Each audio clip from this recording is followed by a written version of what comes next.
Turminha do oitavo ano, boa tarde, tudo bem com vocês? Então, estou aqui trabalhando um pouco com geometria para auxiliar vocês nas atividades que vão ser lançadas.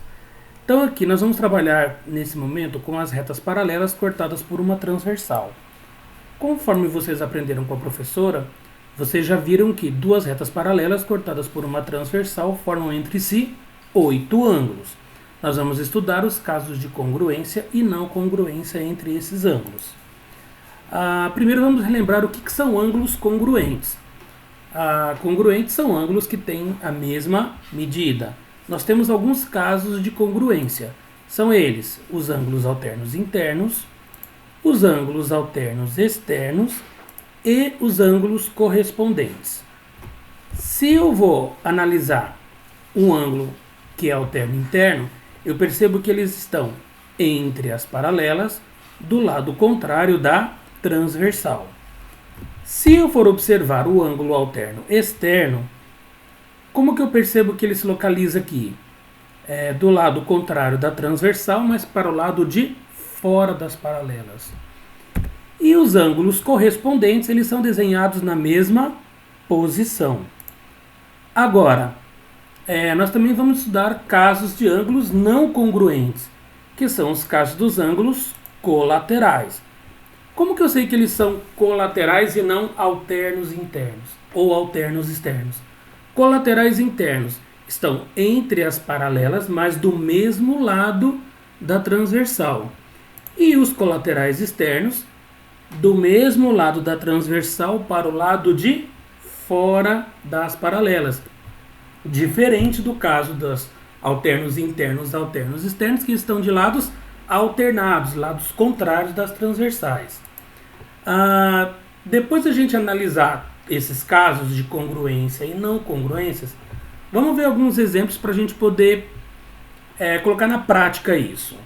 Então aqui, calcule as medidas dos ângulos da figura abaixo. Olhando esses dois ângulos, eu percebo que eles são alternos internos. Como eles são alternos internos, eu sei que eles são congruentes.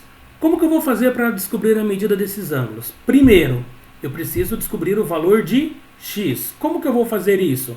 Resolvendo a equação do primeiro grau. O mesmo método que vocês já aprenderam, encontro o valor de x. A partir daí, calculando o valor de x, eu substituo o valor de x em cada uma das expressões e descubro que os ângulos, logicamente, têm que ter a mesma medida, afinal eles são congruentes. Já no caso dos ângulos colaterais, como é o exemplo aqui, eu percebo que eles são colaterais externos, ou seja, estão do mesmo lado da transversal. Quando eu vou calcular esses ângulos colaterais, ou internos ou externos, eu sei que eles não são congruentes. Então, eles são suplementares. O que são ângulos suplementares? Quando a soma deles tem que dar 180. Então, eu adiciono os dois e coloco essa soma igual a 180.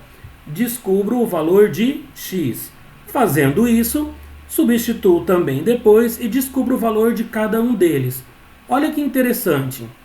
Quando eu pego o valor dos dois ângulos, adicionando, tem que dar 180. Ou seja, eu consigo determinar que eles são suplementares descobrindo o valor de cada um deles. Agora vamos para as conclusões, então. Conclusão. Toda vez que calcularmos a medida de ângulos congruentes formados por duas paralelas e uma transversal, podem ser os ângulos correspondentes, alternos internos e alternos externos, usamos o conceito de igualdade entre eles, conforme a gente usou aqui na equação. E quando eu vou trabalhar com ângulos colaterais internos ou externos, eu uso o conceito de adicionar os dois ângulos e colocar a soma igual a 180. E assim eu determino o valor de cada um deles. Agora, logicamente, como vocês já relembraram um pouco essa matéria, alguns exercícios para vocês resolverem, e essa atividade estará postada no Notas Online. Um grande abraço a todos.